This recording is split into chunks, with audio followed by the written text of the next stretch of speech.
start. He can start, inshallah. When it's ready, please let me know. Just put on. No, it's ready now. He can start.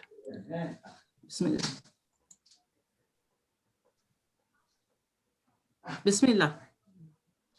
أعوذ بالله من الشيطان الرجيم بسم الله الرحمن الرحيم الحمد لله رب العالمين الرحمن الرحيم مالك يوم الدين اللهم صل على سيدنا محمد صلاة تحل بها عقدتنا وتفرج بها كربتنا وتنقذ بها وحلتنا وعلى آله وصحبه عدد الأيام والسنين الحمد لله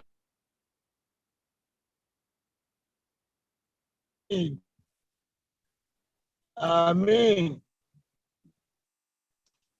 Adá ọpẹ́ tí ó pọ̀ fún Ọlọ́run ọba wo ni adá ó ní a máa bọ̀ wáyé ó dá wa láti wá sin òun.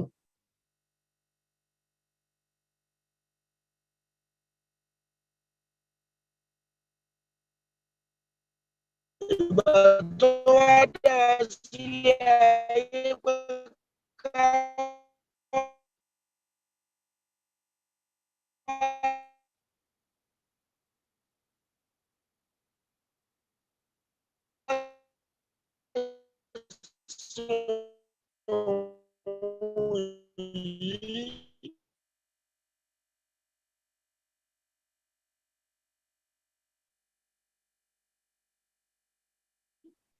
nínú àwọn ìjọsìn tí Ọlọ́run ọba wá ṣe ní ọ̀ranyàn òun náà ni gbígba àwẹ̀ Ramadan.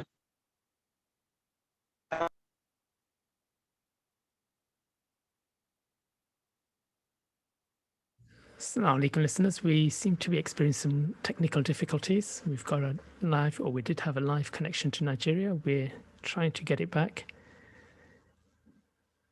Just bear with us, please.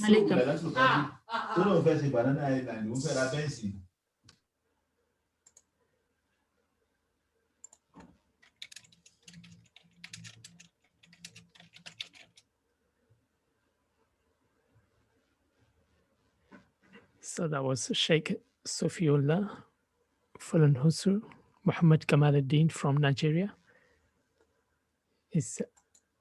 Inshallah, we have him back.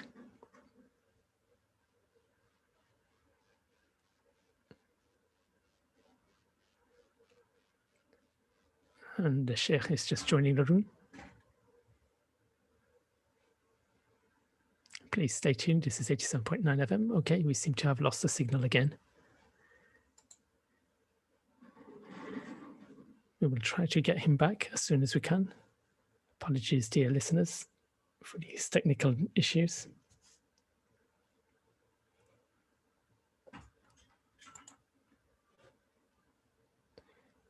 Once again, listeners, you're listening to Ramadan Radio London on 87.9 FM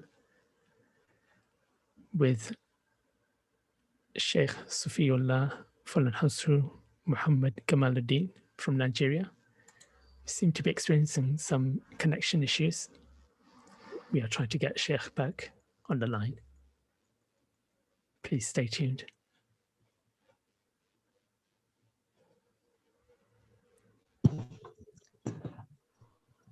Assalamu Sheikh, you're live on air.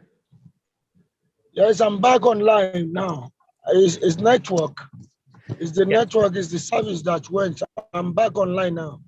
Excellent. Can I continue? Yes, please. Okay. Gẹ́gẹ́ bí a ṣe ń sọ lọ, a dúpẹ́ fún Ọlọ́run ọba tó jásí wípé nínú ọlá rẹ̀ òun ló ní abẹ́rẹ́ rẹ̀ ní kádé ogun pé ń parí lọ. A dá ọpẹ́ fún Ọlọ́run tó mú wa débẹ̀. Ọ̀pọ̀lọpọ̀ ẹ̀mí òun ló ti kúrò nínú ayé yìí tá a jọ bẹ̀rẹ̀ rẹ̀ tí wọn ò sì di òní.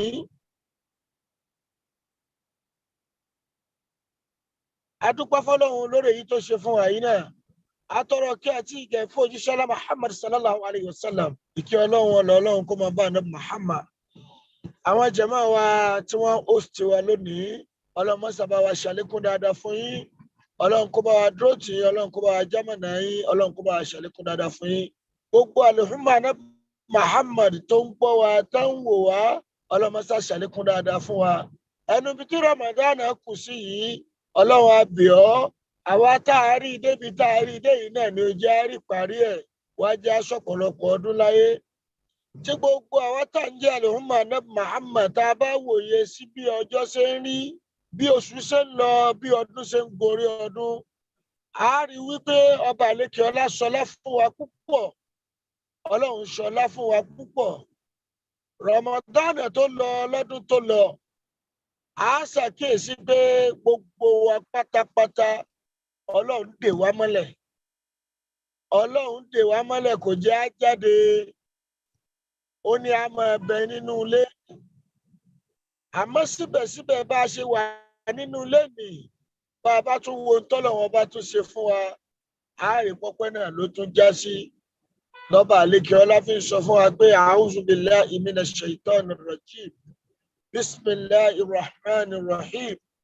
Wa in ta'uddu ni'matallahi la tuhsuha. Ọba àlékè ọlá.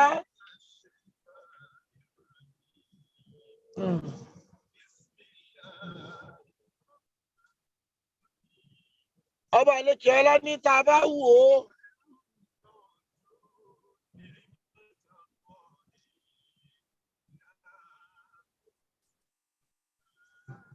ọlọ́ni bàbá wò ó, wa in ta'uddu ni'matallahi la tuhsuha. Bàbá sọ fún yín ká ní ẹ máa ka oore táwọn Ọlọ́run ọba tá a ṣe fún yín, ẹ lè rí ká tọ́fà. Òun àti bí coronavirus ń jà lọ́dún tó lọ, Ọlọ́run ṣàwàkù àbá lọ. Ọlọ́run ní àgbà Ramadan òun náà bá ṣe rí gbà. Lọ́dún tá a wá wà yìí, Ọlọ́run tú wálẹ̀, òun kálukú wa ń gbà á. Ọlọ́run á bẹ̀ ọ́, ẹnu tó ṣẹ́kù yìí náà, Ọlọ́run dá ẹ̀jẹ̀ kó jásí pàwọ́ àti ẹ̀, àwa náà lára yín ẹ̀. Gbogbo àlùmọ̀ Ànábì Muhammad, ọba àlékè ọlájọ́ yé wa o. Ó ní shahru Ramadan alladhi unzila fihi al-Qur'an hudan lin-nasi wa bayyinatin minal huda wal-furqan. Ẹ̀rí àwẹ̀ tọ́lọ̀ ní àwẹ̀ tọ́lọ̀ ní àgbà yìí. Gbígbà tó ní àgbà, ó ní tọ́lọ̀ ní káwẹ̀ wá ṣe lára wa. Ọlọ́run ní àwẹ̀ oṣù Ramadana, àwẹ̀ tá a ní ẹgbà ń bẹ̀, a fẹ́ kó ṣe àwọn nǹkan kan lára yín ni. Nínú tá a fẹ́ kó ṣe lára yín, la'allakum tattaqun, ká lè jẹ́ni tí ó ṣe kí ni, tí ó páyọ̀ Ọlọ́run ọba. Gbogbo àwa tá a wá gba àwẹ̀ náà, ǹjẹ́ a ti chẹ́kì ara wa? Ǹjẹ́ a ṣàkíyèsí pé ṣé ń táwẹ̀ wá ṣe lára wa, ǹjẹ́ ó ṣe é? Nínú oṣù Ramadana, ẹni tí è kírun kírun. Bí Ramadana bá lọ tán, tó o bá wá kírun mọ́, a já sí wípé ń tí Ramadana wá ṣe lára rẹ kò ní wúlò nù. Ìpáyọ̀ Ọlọ́run ọba ò sí fún ọ látara Ramadana tó gbà. Àáfàá wa gbà Sheikh al-Islam, Imamu al-Kabir Ibn Taymiyyah ń sọ fún wa nínú ọ̀rọ̀ rẹ̀. Ó ní al-qalbu la yasluhu. Tí ń gbàwẹ̀, kò mọ̀ ní máa jèrè, wala yuflihu. Ọkàn tí ń gbàwẹ̀ ò ní àǹfààní kankan tí ó rí látara àwẹ̀ rẹ̀. Wala yaltazu. Adùn kan ò ní máa sí fún ọkàn tí lòun gbàwẹ̀. Wala yusarru. Ọkàn tó lòun gbàwẹ̀ ò mọ̀ ní rí adùn, kò ní rí dùnnú. Wala yatibu wala yaskunu. Wala yatma'innu illa bi ibadati rabbih. ǹjẹ́ ó máa mú kí ọkàn ó jèrè àwẹ̀ tó gbà òun náà ni kó jásí wípé ọkàn náà yóò máa lékún ní ìjọsìn fọ́lọ́run ọba. Gbogbo àwọn àlùmọ̀ ní Muhammad tá a gbàwẹ̀ tá a wá ríra wa gẹ́gẹ́ bí ẹni tí ń gbàwẹ̀ Ramadana tó sì lékún ní ẹ̀yìn ìgbà tí Ramadana bá lọ tán tí tún wá ń yan dọ́fílà gẹ́gẹ́ bí ṣe ń yan ní oṣù Ramadana tí ń kírun rẹ̀ déédéé gẹ́gẹ́ bí ṣe ń kiri ní oṣù Ramadan tí alukura tí tún ń ká alukurani dáadáa tí sì ń ṣe sàárà gẹ́gẹ́ bí ṣe ń ṣe nínú Ramadan. Irú ẹni báyìí òun làwẹ̀ wá ṣiṣẹ́ lára rẹ̀. Ẹ jẹ́ lọ mọ̀ gẹ́gẹ́ bí àwọn àfáà ṣe wí wọ́n ní innahu laysa min sifatil muslimin. Wọ́n ní kò sí nínú tí kò yẹ ká máa bá lọ́wọ́ mùsùlùmí. Innahu laysa min sifatil muslimin. Wọ́n ní kò sí nínú ìwà mùsùlùmí òdodo an yatruku ta'atal jabbar. An yatruku ta'atal jabbar. Kó wá ju ìmáa jọ́sìn fọ́lọ́hun kó jù ú lẹ̀ ma'a gurubi shamsi Ramadan. Ma'a gurubi shamsi Ramadan. Yóò máa jásí wípé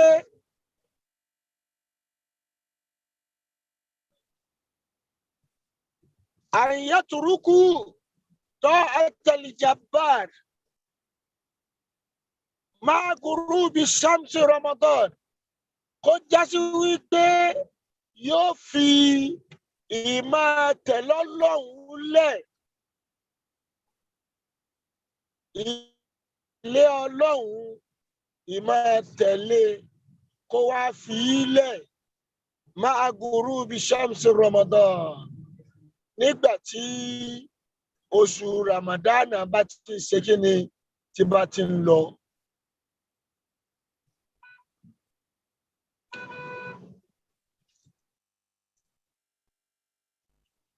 Balil mu'minun.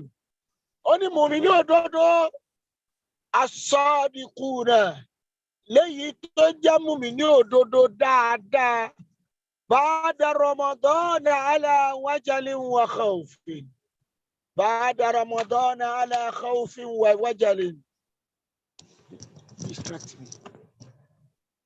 Ba'da Ramadan ala wajalin wa khawfin wa shafaqatin من أن ترفع أعمالهم الصالحات.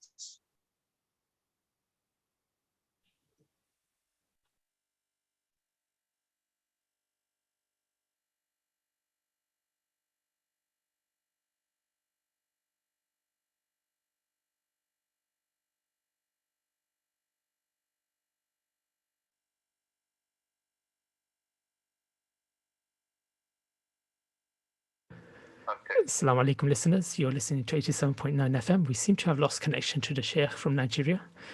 We are trying hard to try and get him back online. Just bear with us. Okay, the Sheikh is joining. Once again, listeners, you're listening to 87.9 FM.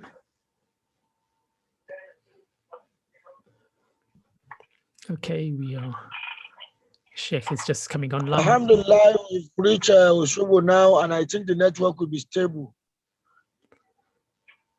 Okay, Sheikh, please continue. We're live on air. Tó gẹ́gẹ́ bí ọ̀rọ̀ tá à ń sọ lọ, wọ́n ní laysa min sifatil muslimin. Kò sí nínú ìwà mùsùlùmí an yatruku ta'atal jabbar. Kó wá jẹ́ ẹni tí yóò fi ìmáa jọ́sìn Ọlọ́hun sílẹ̀ ma'a gurubi shamsi Ramadan. Ní kété tí Ramadan bá ti parí, gbogbo ẹni yòówù tí bá ń sin Ọlọ́hun dáadáa, àwẹ̀ tó ń gbà Ramadan àwọn àwẹ̀ kásì tó lòun sì retí lọ́dọ̀ rẹ̀ àwẹ̀ Monday ń bẹ ayyamul bíi láàrin oṣù ń bẹ tá a lè fi máa jọ́sìn nataqarrabu bihi ila Allah tí ó máa jásí pé òun lá máa lò láti máa fi jọ́sìn fún Ọlọ́run ọba tá a máa fi súnmọ́ Ọlọ́run ọba. àfáà wa tẹ̀síwájú ó ní balil mu'minuna sadiqun ó lè ra àwọn mùmínì òdodo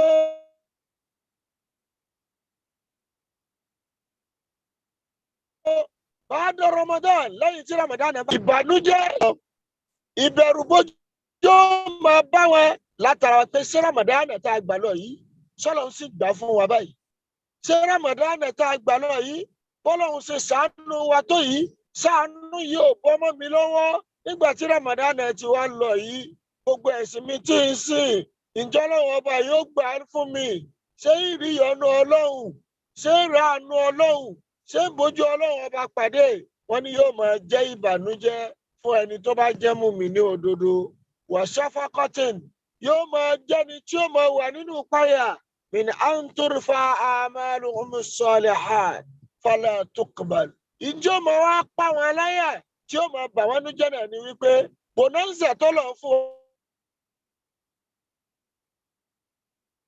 nínú Ramadan wípé al-amalul qalil bil ajril kathir iṣẹ́ kékeré tá a bá ṣe a máa wá gba ládàá ńláńlá tá a máa gbà yóò pọ̀ iṣẹ́ kékeré tá a bá ṣe nínú Ramadan ládàá ńláńlá ni. àmọ́ bá a bá ti parí Ramadan àwọn tó bá jẹ́ mùmínì òdodo ìbànújẹ́ ni ó máa jẹ́ fún wọn pé ṣé tí n bá ṣiṣẹ́ yìí sọ́lọ́run ó tiẹ̀ gbà sáwọn màláíkà ó gbé dọ́dọ̀ Ọlọ́run ọba ìtí ó máa bá wọn nù fahum yarjuna Allaha wa yad'unahu wa yas'alunahu wọ́n wàá kún lẹ́ni tí ó máa tún lékún lẹ́ni tí ń bẹ lọ́hùn wọ́n máa bẹ lọ́hùn ní kíkẹ́. èyí tá a ṣe nínú Ramadan tó gbà ń lẹ́yìn Ramadan yìí àmọ́ bó gbà wọ́n wàá lékún ní ìjọsìn. èyí ló mú tí ọ̀kan nínú àwọn sàábì Ànábì Muhammad sallallahu alayhi wa sallam Ali ibn Abi Talib ìwà ń sọ fún wa báyìí pé kúnú liqubulil amal ashaddu ihtimama minkum bil amal. iṣẹ́ tá a ṣe bó o ni wọ́n ṣe gbà á òun ni ó máa jẹ́ ìpayà fún wọn ju iṣẹ́ wọn gangan lọ. wọ́n ní tí ó máa jẹ́ ìpayà wọn tí ó máa jẹ́ ìbànújẹ́ fún wọn òun náà ni wípé bó o ni wọ́n ṣe gbàṣẹ́ ìgbà wọn ló ṣàgbà rẹ̀ lọ́hùn fún gbogbo àwọn àlùmọ́ náà Muhammad tá à ń ṣe kí ni tá à ń gbààwẹ̀ abẹ́ Ọlọ́run kọ́lọ́hùn ó dákun kó má ṣàánú wa kó ṣàlékún dáadáa fún wa kó wọlá pé Ramadan tá à ń gbà yìí Ọlọ́run ló tún mọrú èyí tí ó bá wa láyé ń bẹ. Ọlọ́run ló mọ iye Ramadan tí ó tún bá wa láyé. àmì yìí tá a gbà lágbà tán àmì yìí tá a ní gbà mọ́.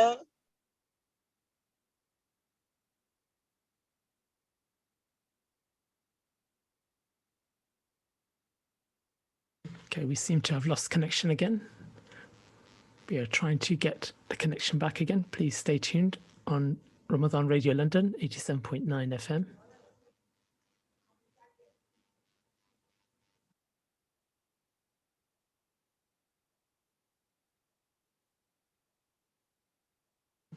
Once again, listeners, you're listening to Ramadan Radio London on 87.9 FM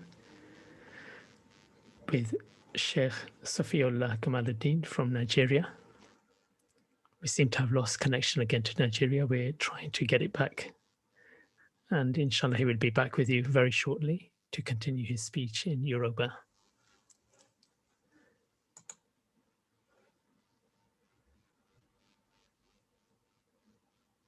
Sheikh Kamaldeen was speaking about the lessons from Ramadan and reflections from last Ramadan and the current pandemic we find ourselves in.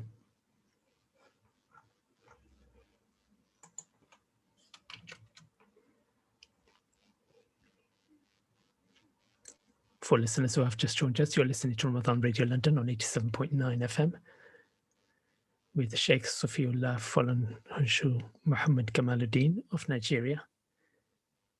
We are currently trying to get his connection back. In the meantime, we've got Sister Sharifat, who will inshallah be giving a brief summary in English about what the Sheikh was talking about. Sister Sharifat, I could ask you to unmute. Thank you everyone for listening to our Sheikh from Nigeria. Unfortunately, the connection was not good enough, and our Sheikh has been amazing explaining to us the lesson from Ramadan. And he spoke more about piety during Ramadan and after Ramadan.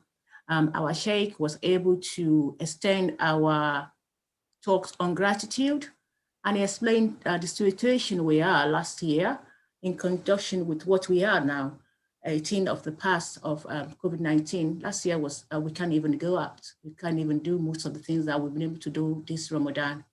Our Sheikh go on further to explain that our life should have changed in Ramadan for better, in piety, in everything we're doing, in charity, in supporting ourselves and developing ourselves spiritually. He quoted from Quran and the books of Hadith, as well as quoting our Sheikh Ibn Taymiyyah. He quoted as him saying that we should respond and we should ponder upon the days and nights of Ramadan and live our lives after Ramadan as if we have lived in Ramadan. Our Sheikh was able to take us through the journey of the days of Ramadan, the first 10 days, the middle 10 days, and the last 10 days that we are. And he emphasized the fact that we, at this moment, that we still have the opportunity to still do something and continue the ibadah that we've been doing all along. And he was about to go into preparation for Eid before we got cut off. But I will just pass on the message. Hopefully that he will be able to join us back. That as we prepare for Eid either tomorrow or the day after, we should still carry our family along, and we should still work together to make Eid a fruitful one. And we should not forget that we're still in COVID-19 and pandemic is still here. We have to continue to follow the guidelines according to the authority. And the Muslim Council of Great Britain have done a lot of work and produced a lot of fact sheets on what we need to do during Eid. So we should follow all this instruction to keep ourselves safe, our family and our community safe. At the same time, for people like us, our mothers, and we should prepare good and beautiful dishes for the family. And by today, we should be taking care of our house and making decorations and making beautiful posters and taking the children along. Then what are the dishes that we're going to have for the family? Do we have something planned? Are we going traditional? Are we mixing? Are we trying to get things differently for different members of the family? Have we got gifts for our children? Have we got gifts for the family members? All of these things we need to work around. It's not too late to get gifts for our family members, and we can still post them. Then what about our clothes? Do we have the clothes ready for the rest and for the members of the family? So it's important that we look through our wardrobes, or have we sewn new clothes? Look to our wardrobes for the rest of the family. So it's Eid the day after tomorrow. As we're finishing up Ramadan, we should prepare an atmosphere for our family for Eid. So, this is just an opportunity for us to listen to our Sheikh, respond and reflect on our learnings from Ramadan. At the same time, our learnings to prepare our home and family for Eid. May Allah make it easy for all of us. And we're still on Radio Ramadan. And if there's any contributions and question and answer to support the talk today, we will take that on board. Thank you very much for joining us today. I don't think Sheikh is being able to join us back, but we appreciate his talk, highly educative, and we are grateful for his time with us. So this is the Women, Faith and Health section for Radio Ramadan. And we hope we meet again in the next section, and we meet again tomorrow if there's no aid to talk about gratitude. May Allah continue to be with all of us. Subhanaka Allahumma wa bihamdik. Ashhadu an la ilaha illa anta wa nastaghfiruka wa atubu ilayk.